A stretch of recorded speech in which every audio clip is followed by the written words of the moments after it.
for yesterday. For me, it was a pleasure going from Frederikshavn down here to Aalborg. So first of all, thank you very much for a great experience and event yesterday. A little remark in that regard. We made a quick evaluation with our new soldiers, the conscripts, only 4 weeks old in the duty.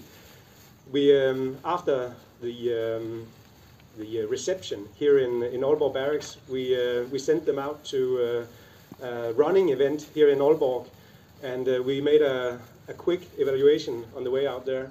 And the event that you actually were the main characters in yesterday, coming into the barracks, they were giving their big applause.